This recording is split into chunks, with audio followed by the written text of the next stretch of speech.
Welcome back to the Dean Obeidallah Show. And look who's here. The guy every night. I say stick around for John Fugelsang. Well, he showed up today. It's John Fugelsang, comedian, host of SiriusXM's Tell Me Everything. You can hear from 9 p.m. to midnight Eastern time. And he's a brand new book coming out September 9th, which I read. It's a great book. I cannot recommend it enough, called Separation of Church and Hate, The Sane Person's Guide to Taking Back the Bible from Fundamentalists, Fascists, and Flock-Fleecing Frauds. The king of alliteration himself. It is John Fugelsang. Nice to see you, John.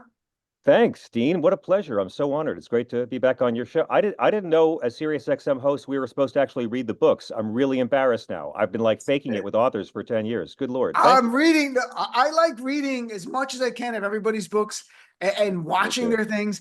So let's talk about, I want to talk about the book, but since you are now, in my view, an expert on Christian nationalism, on the ending the war between church and state and all that. What is Christian nationalism, so that we have a definition that we can all agree on? Well, look, here's the thing. We're not going to have a definition we can all agree on. Christian Oh, nationalism is a form of fundamentalism, and most would describe it as the belief that America was founded to be a Christian nation by the founding fathers, and that we have to do all we can to make it a Christian nation. This, of course, is a lie on many levels. The founders did not want a Christian nation, and when you own people, you don't get to pretend you care about the values of Christ. So, Christian nationalism is really becoming an umbrella term for mhm. every kind of toxic right-wing Christian, like fundamentalists, the holy haters who think that they're not better, just God likes them better, the bigots, the people who think violence is okay if my side does it, the fundamentalists who are so drunk on their own eminence. It encompasses really all facets of Christian hate, and it's become a term that really just encompasses all kinds. It encompasses old law and order conservatives now, and racists and white supremacists, and just guys who like Tom Clancy books a little too much. They're all somehow fitting under the Christian nationalist umbrella. The term doesn't, it means less than ever, but it's still very important, because Christian nationalism is what I say in the book. It's like marching the New Testament and the Bill of Rights at gunpoint out into the woods and making them dig two holes. Christian nationalism despises the founding fathers and the First Amendment as much as they despise the actual teachings and commandments of Christ. That's the best way to think about it. They Interesting. exploit both, they hide behind both for virtue, and they work against both the founders and Jesus, and on pretty much any issue you can think of that divides us. So, since you've written so much about religion in here, and it's a well-researched book, you interview a lot of people. When you look at MAGA now on its own, is it fueled by Christian nationalism, or is MAGA its own religion? It's a great question. I think we have to understand that it's been, what, 29 years of Fox News grooming these people with this Mhm. IV drip of denial and hate to make them beyond reason. I mean, this is, imagine if the feudal lords had been able to show the serfs Fox News, the feudal system would never have ended. They'd be out there in the slop saying, "No, you stupid serf, the feudal lords are the job creators." Um, Fox News is peasant maintenance, and these people have been fed a diet of hate and displacement. And they, again, when you look at right wing Christianity in America, be it MAGA, be it fundamentalism, I submit to you, Dean, that these people worship Jesus as a God because that's a lot more convenient than following his inconveniently liberal teachings. You can't follow Donald Trump and claim to be a follower of Jesus. I ask it all the time when the MAGAs call my show. Give me one teaching of Christ that MAGA has fought for, that Donald Trump has fought for. And I was on CNN the other night with our old pal Scott Jennings talking about immigration. And I was like, the God of the Old Testament commands us to welcome the stranger, commands us to treat the stranger as one of our own. The Old Testament God of the Hebrew Scriptures forbids us from ever mistreating the alien in our midst. And then Jesus comes along, and again, you don't need to believe any of the Bible is literal fact. This is the book Right. that they're using to force their narrow version of religion on the rest of us. Jesus comes along in Matthew 25 and lays out his marching orders and says nations and individuals will go to heaven or hell based on how they welcome the stranger. I said to Mr. Jennings, why should we listen to you and Donald Trump instead of God and Jesus? I wrote this book not just because I was tired of seeing my parents' religion being a cover for Mhm. cruelty, I wrote it because screw these people, Dean. I wrote a book that will help you not have to debate them, make them debate Jesus, make them debate God. Oh, Their argument is with the book they pretend to follow. So make them explain why Donald Trump is right and Jesus is wrong. and it's a perfect place to talk about the beginning of your book and your parents. Your mother was Sister Damien, your dad was Brother Boniface, and they left the church for love. You've got to share, if people don't know it, share a little bit of the story about your parents, how they met, and how they ended up saying, we love each other so much that we're going to leave the church, but we're still going to honor it on some level, still honoring it. Yeah, that's the book everybody wanted me to write. My last literary agent would did not like this book. She wanted me to write the love story, and I was like, "Let me write the Oh, political book first. Let me write the book that people can buy their parents and buy in airports first, and then right, I'll do literature later. Let me, you know." right, My mother grew up in the South, in the segregated South, and she entered the convent straight out of high school. They put her through nursing school and sent her off to Malawi, Africa, to work as a nurse, not converting people, healing people. First in a leprosarium and then in a jungle hospital. Before they sent her to Africa, they briefly stationed her in Brooklyn at Holy Family Hospital. My dad was a Franciscan brother, as you mentioned. He taught history to Catholic boys, and he wore the Jedi robes and the rope belt. My father, the brother, met my mother, the sister, when he got sick and entered the hospital with tuberculosis. She was one of the nurses who cared for him. And by every account I ever heard, he just fell madly in love, like day one, with this quiet Southern girl in a nun's habit that he knew he could never have and had promised God he would never want. He right. couldn't tell her, so they became really good friends. While she was in Africa, he sent her letters every week about what was going on in the States with Vietnam and civil rights. Um, Eventually they sent her back, and after 10 years my dad convinced my mom to essentially leave the convent and go on a date, and they got married 2 months later down south, and they tried to raise us to be progressive, free thinking Catholics. um, which means I guess it's all of the joys of liberalism, but with all the sexual hangups of the Vatican. And I always like to tell the joke. That's why I do stand-up comedy, because I can never afford the therapy I actually need. But my parents were people who followed Jesus. They believed in taking the teachings of Jesus and making them into policy. My dad, his holy trinity was Jesus, Gandhi, and Dr. King. Uh, and my father was he presented as Republican. He flew the flag from in front of our house and had extremely short hair. Went to church all the time. Folks down south always thought he was a conservative until they talked to him about policy and morality. As a kid, this confused me because I was the only kid who went to church every Sunday and every holy day, Mhm. and I was the only kid whose parents voted against Reagan. And it took me getting away from the Catholic Church years later and actually reading the Bible to understand that you really can't support conservative politicians in this country and pretend you follow the Nazarene. It just doesn't add up. You can't. This was a guy who was all about challenging conservative power, not sucking up to it. But that's the story of American Christianity. They don't really want to follow Jesus. They're here to fight for him. And Jesus's movement, as you know, Dean, Sermon on the Mount, it's about humility, servant leadership, being there for others. It's not about total right-wing domination of your local school board. If you're out there trying to make sure that your tribe sets the rules and is number one and you're going to rig policy, they're not fighting for anything Jesus actually talked about. They're fighting for conservative Christian domination and fighting against the values of Jesus. And found with our friend John Fugelsang about his brand new book, Separation of Church and Hate, a sane person's guide to taking back the Bible from fundamentalists, fascists, and flock-fleecing frauds. Speaking of fighting, in the book you wrote, I found this really interesting. This is a book about what Christianity started out as, what it became, and why it's still worth fighting for. It was the last part that got my attention. Yeah. Why is it still worth fighting for? Well, if you go back to the teachings of Jesus, he was one of the most radically empathetic people in the world. And since he's already got a bunch of fan clubs that control this country, if we could get those fan clubs to actually learn what he talked about, peaceful, radical, nonviolent, revolutionary. I mean, hung around with lepers, hookers, and crooks. I do the rant. He never spoke English, wasn't American, anti-capitalism, anti-wealth, anti-public prayer, Matthew 6:5, the most famous anti-death penalty figure in history, never anti-gay, never once anti-abortion, never called poor people lazy, never fought for tax cuts for the wealthiest Nazarenes, long-haired, brown-skinned, homeless, anti-slut shaming, authority questioning, unarmed Palestinian liberal Jew.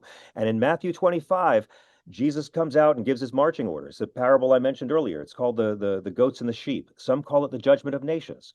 But Jesus says, when the apocalypse comes, I'm going to gather the individuals and the nations, and I'm going to split them into two groups, the goats and the sheep.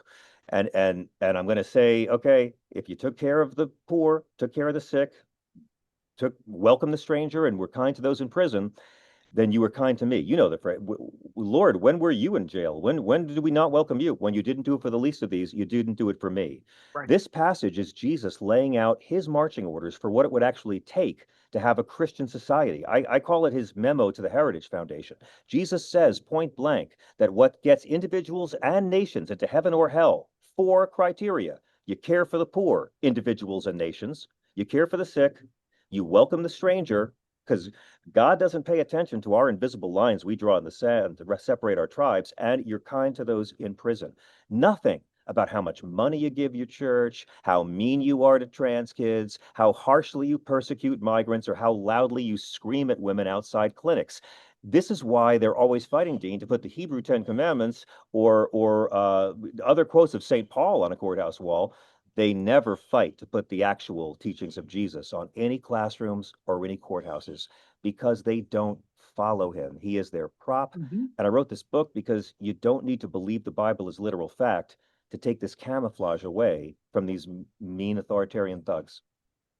I also think it's very interesting that you bring up, and you did in your rant there, that Jesus was Jewish and that Yeah. his goal was to reform the faith that he loved. Yeah. That's He what he never was quit. about. I mean, you Never talk quit. to Christians. I've talked to Christians, even in the South, when we did our Muslims Are Coming tour, and not in a confrontational way. We just talk about it. And they would insist Jesus was Christian. Of I'm like, course. but Yeah. I'm like, but no, there was no Yeah. Christianity. There was no Christianity. There was no So, Christianity. When so why and is it by the way, important they that they use know this that he's the argument. Jew? They use this argument, like the Ali Beth Stuckeys of the world. When he says welcome the stranger, they just mean Christians. Well, number one, they don't mean that, because those people at our southern border they call illegals. I call them Christian refugees. And I recommend your listeners do it. It'll piss off the right frauds. And they'll say, well, you got to follow our laws, right? Respect the governing authorities. They quote Paul. Like this is what they do. Jesus says, welcome the stranger. God says, welcome the stranger. But Paul said, respect the governing authorities. So you'll have, all of them. I mean, that's what Donald Trump's first attorney general did. You lean back on that. And they're going to Paul to get around God and Jesus, and these people don't respect the governing authorities. They voted for a felon. These people support beating Mhm. cops for a lie. It's all bullshit. They don't believe in Jesus. They use it to get power. That's it. So there's no sin in calling him out for it. Jesus does a lot of nice things. He loves everybody. He has these miracles and incredible math. The Jews are the great magicians. You know this, Dean. All the Jews have got Houdini, David Copperfield, Teller, even David Blaine. I mean, the Jews have got a lock on magic. But but they don't talk about his preaching. They worship the manger, the cross, the miracles, not the 3 years he spent teaching and giving marching orders. There is no way you can follow Trump and pretend you're a follower of Jesus. It sounds like you were really an advocate, and and you're almost angry that these people have taken Jesus's name, use it, and don't follow any of his teachings. That it's actually personal to you. That's what it sounds like. Is Yeah, it well, I'm right? angry that for 45 years they've persecuted women by trying to criminalize abortion because these people believe in big government that forces citizens to be pregnant against their will, forces teenage rape victims to be pregnant by their assailant against their will, based on absolutely nothing that appears in the Bible. The Bible is not anti-abortion, and I don't know why the Democratic Party has been too chicken shit to say this for 45 years. Dean, in the 70s, the Christian right was adrift. Segregation, they lost. Civil rights, they lost. Mhm. Nixon, they lost. They spent the 70s trying to demonize Jimmy Carter for having the IRS go after schools that still did racial segregation. That was their big issue. It didn't catch on. It wasn't until after Reagan was elected that they made abortion the number one issue. And now it's been 2 generations of rewiring people's minds. So now they got Christians to vote against everything Christ ever talked about by talking about abortion, which Christ never talked about. And now you've got infant mortality rates going up in Texas because women are being forced to give birth to deformed babies that have no chance of surviving. You got women bleeding out in men's rooms and bleeding out in the parking lots of ERs. And it's got nothing to do with the Bible. When I got older and got away from the church and read it, I learned in Exodus 21, God asserts that a fetus is property and a woman's life has more value in his eye. And that in Numbers chapter 5, God gives detailed abortion instructions for unfaithful pregnant wives. Jesus never mentions abortion, but he damn sure was against the death penalty. And these guys don't care what Jesus had to say. They made it all up. It works for them. I'm not saying the Bible's pro-abortion. I'm not saying Jesus would have been a clinic escort, but God is the least pro-life character in the book. And they have been twisting our government using their false version, this false narrow version of one religion to change our policy. And I'm sick of it. We got to take away their theological camouflage because they're all frauds. And not, same with the gays, Dean. When has a journalist ever said in a follow-up question to a Mike Pence, where in your holy book does Jesus drive the gay wedding cakes out of the temple? Have you ever heard corporate legacy media challenge these Christian homophobes They don't do on anything. where Christ says being gay is a sin? Never, never. So I'm sorry, And to your original point, he was Jewish. He never quit being Jewish.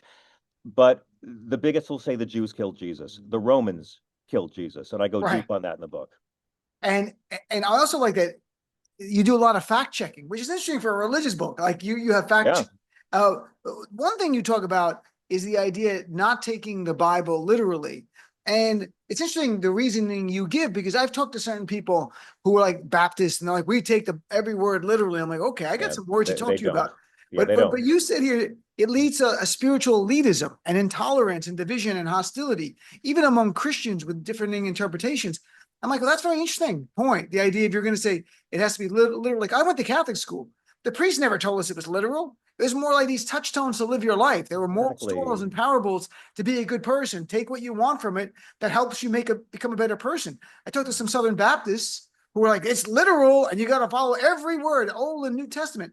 Hmm. So share a They're little full of bit. crap. They don't believe, Right. by the way, they don't mean that. Anyone who's telling you that they follow all of the Bible hasn't read it or is counting on you not having read it. The Bible's got a lot of truth in it. I don't know if it has a lot of facts. It has a lot of truth in it. And if you claim to follow this Bible literally, well, this Bible claims that you have to stone women to death if they're not virgins on their wedding night. Mhm. This Bible says that you have to stone adulterers to death in Leviticus 20:10. I'll let all of you guys in MAGA work that out with Donald Trump yourself. They don't believe this. They don't follow this. The Bible says in Genesis that fallen angels mated with human females and created a race of giants that walked the earth. They don't read it. They don't believe it. And I go through in the literalism chapter all these different arguments and things that I can guarantee your literalist conservative friends literally don't believe. Dean, as you know, Jesus told the truth through parable and metaphor. I don't know why it's so hard for these people to read the Bible as parable and metaphor, because I don't think the people who wrote Genesis intended for it to be taken literally. But these people would have you believe that literal belief in a talking snake is a part of believing in the teachings of Jesus. And they're so attached to it because that's what fundamentalism is about. Yeah, I spoke when we made the Muslims Are Coming documentary with me and Nagin Fasato.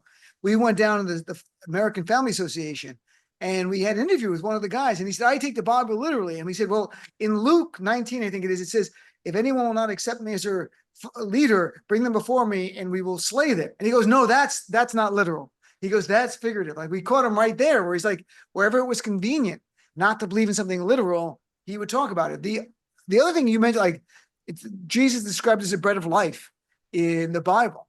Well, if it's literal, he's yeast. He's not Yeah, a person. he's a poet. He's not made of flour and yeast.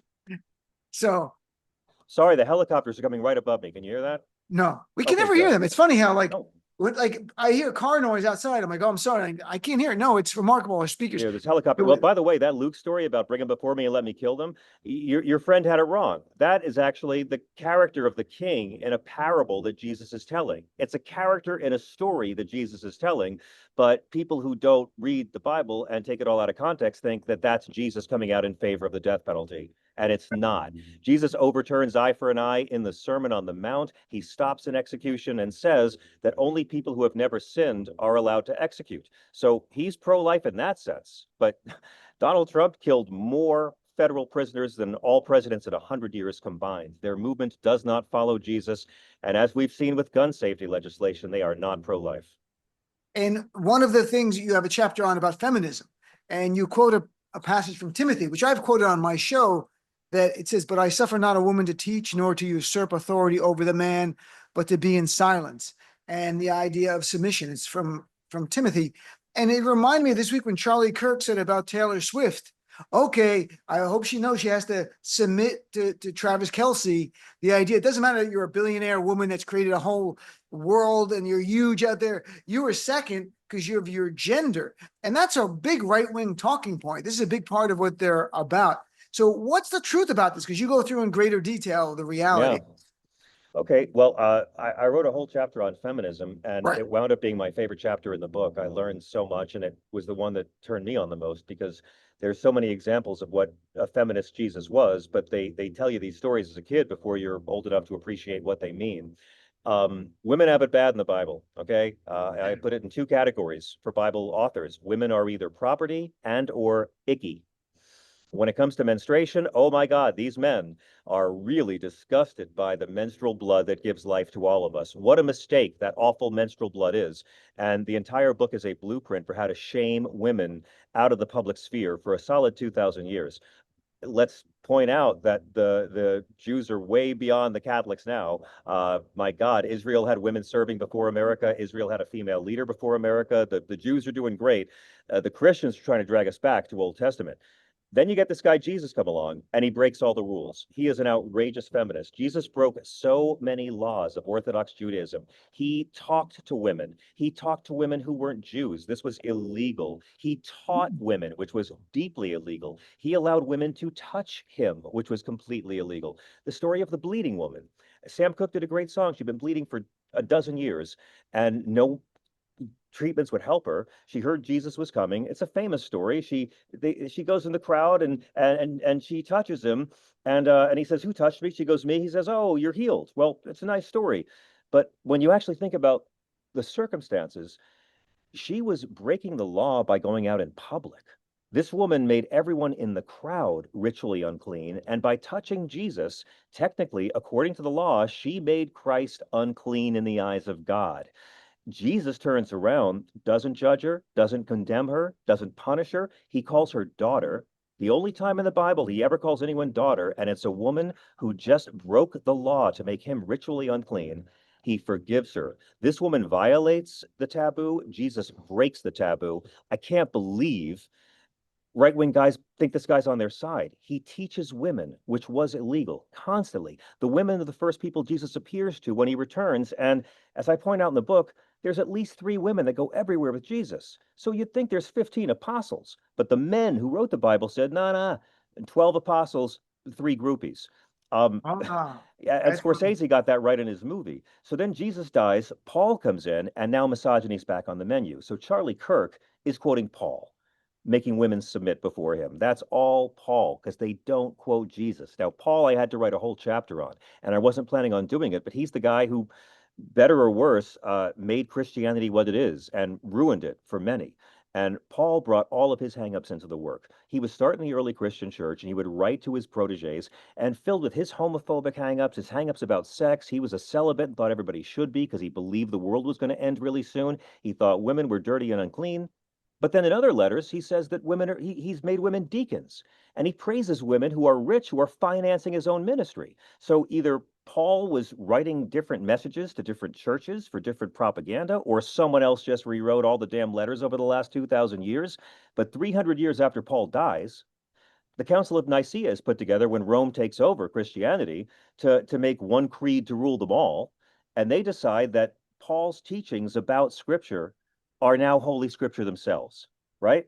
So suddenly it's like if Roger Ebert's review of The Godfather was deemed to be part of The Godfather's original script. So guys like Charlie Kirk say, oh, well, Paul's just as good as Jesus, so women have to submit because it's in the Bible somewhere. No, Jesus was a radical feminist who treated women with equality, even though it was illegal in his day. And again, it's not hard to call these frauds out for it. They don't follow Jesus. They pick and choose the meanest parts of the Bible and pretend that's the same. If you're not going to follow Christ, I say find another name for your shitty little club. Yeah, let's call it MAGA. That's why I Oh, asked at the yeah. top here the idea, is MAGA a religion? Because it seems like they've redefined Christianity to be something else. They might just call it MAGA. I'm chatting with John Yeah, Fugelsang, it's a his cult. brand new book, Separation of Church and Hate. You know what? I really like the book in that the chapters very explanatory, but it's also like short bursts of things that like be like fact checking. Yeah. And one example that jumps out is because we talk about abortion a great deal of the time. The claim is life begins at conception. And tell us the fact check on that because you give it in great detail. But this is what the book is about. Like it's Not in the Bible says so. Bible doesn't right. say so. Bibles, I mean, Jewish law says that life begins with first breath. And that's throughout the Bible. The breath of God gives me life. Adam becomes a man when he takes his first breath. Is it scientific? No. But this is the book they're using to force women to have to be pregnant by their rapist. So the Bible's not against abortion, and Judaism is not against abortion. And abortion is legal and free in Israel right now. Now, how many Fox News viewers do you think know that, Dean? Would they be less likely to support unrestrained military aid and financial aid to Israel if they knew that there were taxpayer funded free abortions in the country? These people are manipulated so grotesquely. And the right wing, I'll say it again, the Republican politicians don't care about abortion. They don't care about. Ronald Reagan passed the most liberal abortion law in California's history until it served him to be against it. George H.W. Bush was for abortion rights until the day Reagan asked him to be his running mate, and the next day he was against it. If they cared about abortion, Mr. Obeidallah, they would fight for more sex ed in the schools. They would fight for easier access to birth control. We don't have an abortion problem. We have an unwanted pregnancy problem with an abortion symptom. And the Republicans don't want to do anything about that because the fight gets them votes. But the Bible is not on their side. It's all made up. And and adding to that, you make the great point that when it comes to biblical child killing, God ain't squeamish. He is Yeah. the biggest killer of kids. And it's a very interesting point you made. It made me think about it. I'm like, oh, that's all the stuff that God has done, the plagues and locusts and all the other stuff. You're like, we did kill a lot of kids. And it's never He's the talked least about. pro-life character in the book. Least pro-life character in the book. The way God abuses these Israelites. I get it. They're dumb. They're fuck ups. They're wandering in the desert. They have no Wi-Fi. They have low blood sugar. They make mistakes. But it's harsh. I mean, it's really harsh. And you know, to me, when you look at this Christianity that we've now evolved in this country, I just have to say, if you're going to try to criminalize abortion, which Jesus never mentioned, because you're so Christian, but you support the death penalty, which Jesus actually opposed, then I say none of us are obliged to take your Christianity seriously anymore. And we shouldn't. They don't follow Jesus. They follow Trump. They found a racist messiah they like more.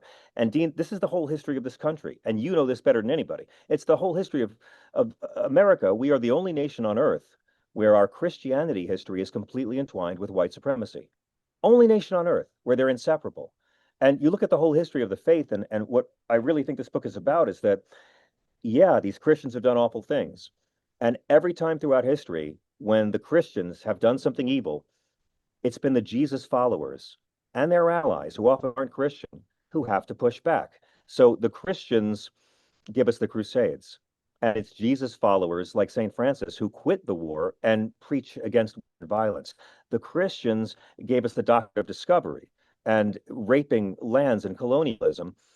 And it's the priest on Columbus's ship, Bartolomeo de las Casas, who actually protests what Columbus did to the indigenous people of Hispaniola. The first act of protest by a white person in this hemisphere was a Catholic priest. It was against Columbus and how he treated the indigenous people. Christianity gave us slavery. But Christians like Harriet Tubman and the Quakers and Frederick Douglass fought back. Christianity gave us segregation and propped it up. And Christ followers like Dr. King and his non-Christian allies pushed back. Christianity gave us homophobia. And how many people you know have talked their parents and grandparents out of this? over the last 30 years. Christianity propped up labor exploitation, and it was Christ followers like Dorothy Day and the Catholic worker movement that got an end to child labor. The whole history of this society is Christians ruining it with destructive, selfish policies, but the ones who actually follow Jesus put back against the batshit Christians. So it comes down to people using the term Christianity to justify what they want to do, also to invoke people to get more engaged, to give money, to get emotionally invested, to think they're doing something better for themselves. And it's not much different than the way in Islam you have radicals Correct. out there who will tell people, join this, do this, the most extreme thing, commit this horrible terrorist attack, and you're doing the right thing. This is based on our teachings, even though you're like, this is not in the Quran at all, but the people have not read the Quran. And you've got the people in the power manipulating those with little worth, right. and who are the most vulnerable. And I guess we see the same thing here. It's not surprising. I also think it's interesting in your book, and I'm chatting with John about his new book, Polite Abortion Questions for Right-Wing Loved Ones. And it's not just about that one.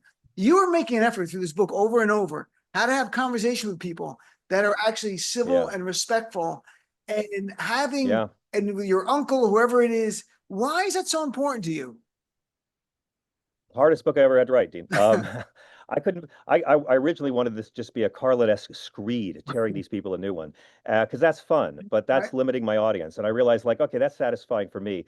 For this one, I tried to have another voice. I wanted, because here's what I found, all right? If you call these people haters, they are, and it's fair, and it might feel good, but you're not going to get anywhere. You'll convert people that are already on your side, right? But I find if you actually, and my other thing is we can't hate these people.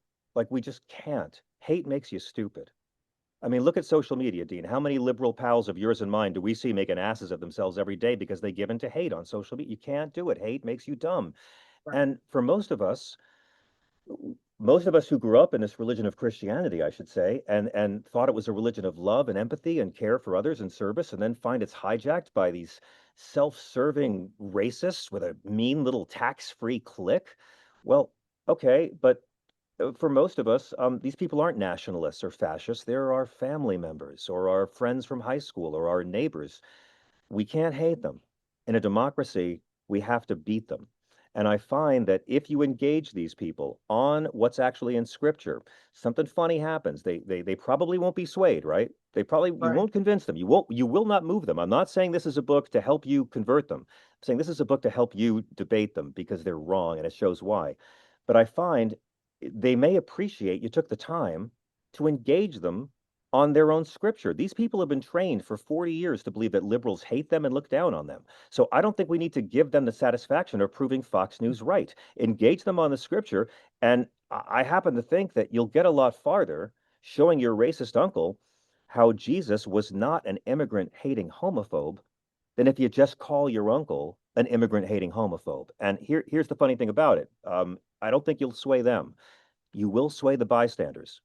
You come with empathy, you are willing to turn the other cheek if they get nasty. You show that you know what's in scripture and you ask the right questions to reveal their mean spiritual fraud. You'll reach their wives, you'll reach their kids, you'll reach everybody else standing there at the cookout, and you'll delegitimize their bullshit. And that's what I want to see the Democratic Party do. And I want to see the media stop being so terrified of asking follow-up questions of these so-called religious leaders and just say, yeah, where in your holy book does Jesus say that, Reverend? Because it's camouflage, Dean. And I just want to make this book to be camouflage removal. Do you have time to stay a few more minutes? Yeah, of course I do. Yeah. All right, okay, go ahead. We'll take a quick break. We're going to come back and chat more about John's brand new book, Separation of Church and Hate. Be right back after this. And welcome back, Dean Obeidallah Show. Look who stayed around. John Fugelsang is still here. And his new book, Separation of Church and Hate, available September 9th, A Sane Person's Guide to Taking Back the Bible from Fundamentalists, Fascists, and Flock-Fleecing Frauds. And I got a PDF free copy, but I bought a copy to support. Oh, Dean, I would have given you a copy. You're thanking I'm here to, no, we got to support each other. You're thanked in the back of the book, Obeidallah. Your name's in it. I would have given you a copy. So people listening who like John a great deal, support him, buy the book. It's a great book. And everybody go see Hen's one woman show. I can do this too. I can do it right back. Oh, that's great. Thank you. No, we'll talk about that more. She was in San Fran. I was plugging it every day. Now it's coming to New York. I'm waiting till after Labor Day to begin. She's such a good actor. to talk about all the time. You mentioned in the book the idea that if you're Christian, somehow you're evangelical, especially, you should hate Muslims. And there was an event earlier this week where GOP Representative Josh Brecken at an Oklahoma town hall warned that the second coming of the Ottoman Empire it's on its way. And he said, we've got Sharia law trying to be set up in America today. Absolutely, we do. We have Sharia law trying to be established in America today. And this is a guy who's a 100% Christian nationalist. He's got Christian nationalist flags outside of his office, introduced legislation to ban abortion at conception, literally defended Israel at the town hall by invoking Genesis, the Bible. I believe in Israel. They're not going to quote Jesus, like I said. Right. So he's going to old time. But the point is, here's a guy who knows self-awareness or doesn't care about it, who wants to turn his religion into law, saying, damn Muslims, they want to turn their religion into law. And I wonder if it's just because that's what their plan is, and they just assume everyone else must be like them. That's it, man. You nailed it, Dean. Look, this clown, first off, we don't even know if they actually hate Muslims or trans people, or if they're just doing that to get Christians to vote for them, right? I mean, they use hate and that's what fundamentalists do. They don't preach love your enemies. They don't preach love your enemies. Fundamentalists tell you who your enemies are. And that's how you know they're not really Jesus followers. So, when we were kids, it was feminists or gay men, right? And they were abortionists and Muslims 20 years ago. The last 10 years, it's been illegals. Now it's transgender children. I mean, like, we should be used to this by now. They scapegoat. But the Ottoman Empire, can someone tell this idiot Turkey hasn't been Ottoman since like 3 Kardashians ago? Dean, this guy's talking like we're one kebab away from a caliphate. And you're right. He's not worried about real domestic terrorism or white nationalist militias or guys with AR-15 sketching churches in their notebook. He's worried about a 700-year-old empire that collapsed before Oklahoma was even a state because he knows he can't get elected on the virtue of his personality or policies. This guy's demanding the Bible be put in every public school classroom, flying Christian nationalist flags outside government offices, the same ones that flew on January 6th. He's pushing an abortion ban based on Genesis, which doesn't ban abortion. And then he's accusing Muslims of wanting religious law. And Dean, one of the things you and I have talked about so much is fundamentalism, and I talk about it in the book. Our right-wing Christians have more in common with the right-wing Muslims than they do with the moderate and liberal Christians. Yeah. This is fundamentalism. Whenever the atheists say, oh, religion's responsible for all the rape and repression of women, no. The extreme conservative wings of all the world's religions. Fundamentalist Christians, Jews, Muslims, Hindus, they're always the overwhelming majority of moderate and liberal Christians, Jews, Muslims, and Hindus are getting along just fine right now in families and businesses and schools. And I go through a five little checklist to show that the fundamentalists are their own religion. It doesn't matter what your religion is. The more right wing it is, women are always second-class citizens in every religion. Also, sex is bad. If women or gay people are having sex and it's not just for procreation, the more right wing your religion is, the more they'll believe that. Also, violence is okay if my side does it, because I'm on the side of the true God. The more right wing your religion is, the more you'll believe that. Number 4, they always focus on punishment and never healing.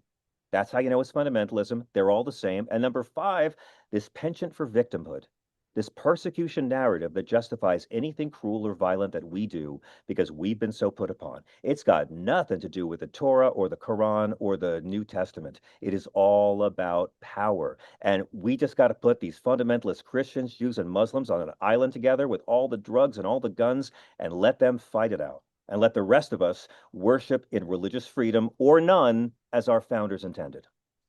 And put it on pay-per-view. Let Donald Trump host it. That would be great. Right on. I appreciate your chapter on thou shalt not hate. And many of the John's chapters are written thou shalt not. And they're all telling you the truth behind them. Thou shalt I did it deliberately that way because I didn't want this book to be attacking conservative Christians because I say conservatives, you have to deal with the haters too. Conservatives will hate this book because it says they're wrong about everything, but I know they won't hate me the way the nationalists do. So I'm sorry. Go ahead, sir. No. But in that chapter, you have a fact check, the claim Islam hates Christianity. And you explain why that's wrong. Could you share a little bit? Because I really appreciate it on a personal level, of course. Oh, sure. I mean, first I should say that my first draft of this book that I turned into Simon & Schuster was like twice as long. I had it was 160,000 words for an 80,000 word contract, but I was like, look, I just got to figure out what goes. I have a chapter about hate, and I tried to structure so many of them around hate because I thought that's how I want to sell this. Right. Because if you're hating, you don't get to call yourself a Christian. And I don't hate Donald Trump. I hate what he does. I hate his lies and his racism and the way he treats women and his corruption. I hate cops being beaten for a lie, but Donald Trump needed a bone marrow and I was the only donor match. I'd show up. I'd be proud to. I'd be Interesting. happy to right away. You're a better Um, Christian than most. but yeah, so they want to hate Islam, but they want to make sure they don't learn anything about it. And you know this much better than me, sir. It's the same God. It's the same God. The Abrahamic religions worship the same God. And Jesus is venerated within Islam. The Virgin Mary is mentioned more in the Holy Quran than she is in the Bible. The Prophet Muhammad viewed this as a continuation of the Hebrew and Christian scriptures. It's his part three of a trilogy. The Mormons went their way, the Muslims went their way with it.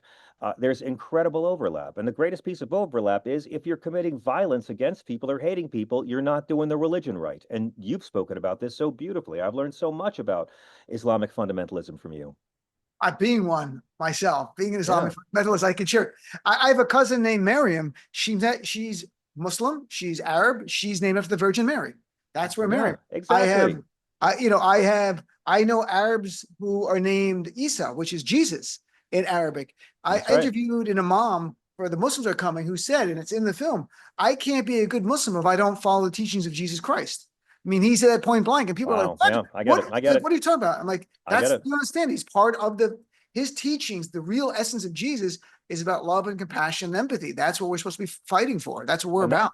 and that's why I'd love to hear a Democrat say that the real essence of Jesus is that if you follow him, you are obliged to love Palestinian people and Israeli people equally. Why should You that know, be a revolutionary thing? I could get canceled for saying that. Can you imagine if I said that on Fox News? How outrageous. I was on CNN the other night and they asked for my unpopular opinion, and I was like, yeah, Zohran Mamdani's policies are far more Christ-like than the Christians who smear him for being Muslim. Whoo, did I get some hate from Christians that weekend, Dean? real well, look, they get very upset, Yes. and it Some of and the the best idea. Christians I know aren't Christian. Well, I mean, look, we're going through it. We've always had this push and pull. Right now, they're emboldened so much by Donald Trump. They're able to say things openly that they could not say before. And Trump in his second term is going to making it even worse. We're going to continue down this path. The One other thing I want to talk about was your chapter on gay, and I think it's important that people understand that "Thou shalt not hate gays" is your chapter, and why Yes. there's nothing in the Bible, and you've alluded to it earlier, but I wanted you to touch on it directly for people who are our gay sisters and brothers who listen. Well, I'm not going to say there's no homophobia in the Bible. What I say is there's nothing in the Bible Christians can ever use or claim they believe in to justify discrimination against LGBTQ people. Jesus is very, very, very direct that you have to treat the least of us exactly the way you treat him. So how you treat the trans person, the drag queen, the gay kid, that's how you treat Jesus, okay? And that'll infuriate them enough. But I always ask them, why should I believe you're a Jesus follower? And you go through the actual Bible, they don't follow Leviticus. Again, it says you have to kill people for eating shellfish, for working on Sunday. I mean, it says that you have to kill Donald Trump for adultery. And St. Paul's stuff, he's not talking about consensual gay people. I go deep into the translations from the Greek that he wrote. There was no word for gay, but Jesus himself, I point out in this book that not only was Jesus not homophobe, but the famous story of the Roman centurion's slave was most likely the Roman centurion's gay lover. The original Greek uses the Ah, word pais, beloved boy, not slave. And why would a occupying general of the Roman imperial army seek out a local Jewish homeless mystic faith healer to come to his house and heal a common slave? It was his lover. They brought the boys on the road with them and they left their wives at home. It's a little bit of the Roman Empire the Vatican has kept alive for a couple thousand years. And it helps you understand why the apostles would be so disgusted. And in Matthew 19, where Jesus comes out and overturns the divorce laws of Moses, well, the right wing, Huckabees, they use this to say Jesus was against gay marriage because Jesus says, male and female, he made them. The man will leave his wife, parents and cling to his wife. He, again, context is kryptonite to right wingers. mhm. Jesus is coming out against straight divorce, not gay marriage. But Ah, right after Jesus says that in Matthew 19, he pretty much comes out and says that gay men are born this way. He says, listen, I'm changing the divorce laws, but there's three kinds of guys this doesn't apply to. And he mentions the three kind of guys that are never going to get married. And he uses the umbrella term eunuch. He says those who've been born eunuchs, made eunuchs by men, or became eunuchs for the sake of the kingdom. Meaning, eunuchs for the sake of the kingdom, they became celibate for God. They're not going to get married. They became eunuchs by men. They were castrated. They're not going to get married. And they were born eunuchs. Jesus is saying that there's some boys who come out of the womb and they're just not going to marry women. There was no Wow. word for gay. Jesus says it in Matthew 19, and then he goes off to pray with some kids because Jesus and the apostles understood some guys aren't into women and we don't have to be dicks about it. And that's what the Bible actually says. That's great stuff. And the last minute here, I want to just touch on the last line of your book. My parents chose love over religion because love is the only religion that always works. So you're defending Christianity, the essence of Christianity and the teaching of Jesus Christ. But is it because do you view love as what Jesus is, the manifestation Yes. of Jesus' Yes. teachings? That's what it is. Yes. Yeah. The last thing Jesus says is asking God to forgive these people who have tortured him and mutilated him and humiliated him and worshiped him. Jesus was not about revenge or retribution or getting even. The whole thing is about love. Love for the people that you hate, love for the people that hate you, because love is the only thing that's going to save America. Love for America and love from America. And I really do believe it. Dr. King's love was greater than segregationist hate. Harriet Tubman's love was greater than Confederate hate. We've seen it so many times.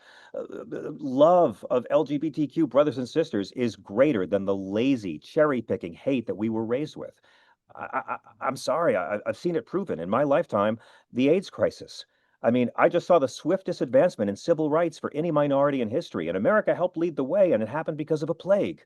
Because Mhm. so many people realized, oh my God, when gay people started dying, the fundamentalists got meaner, and everybody else got kinder. And I've seen what can happen in this country. We went from you could get fired for saying you were gay in the middle of a plague to within one generation, an American president endorsing marriage equality in his reelection campaign. That happened here because of a plague. So I've seen what love can do. And that's an excellent point. Well, John, again, congratulations on your new book. The book is titled Separation of Church and Hate, A Sane Person's Guide to Taking Back the Bible from Fundamentalists, Fascists, and Flock-Fleecing Frauds. Available September 9th. You can order it right now. I ordered it today. I Thank you. hope people get it. I hope it's a bestseller. It's such a great read. People are going to learn a lot. And like you say in your book, you don't have to read the whole thing. You can read parts of it like you're reading the Bible because there's things that answer questions and help you understand the issues better. So congratulations, Thank you. John. And thanks for spending so much Thanks. time with us today. Oh, Appreciate it. Dean, you're the best. Thank you so much. I'm really proud of this. And again, there's a lot of books by theologians and clergy out there about the same subjects, but they're not filled with petulant dick jokes. So thank you for letting a comedian blaspheme a little bit.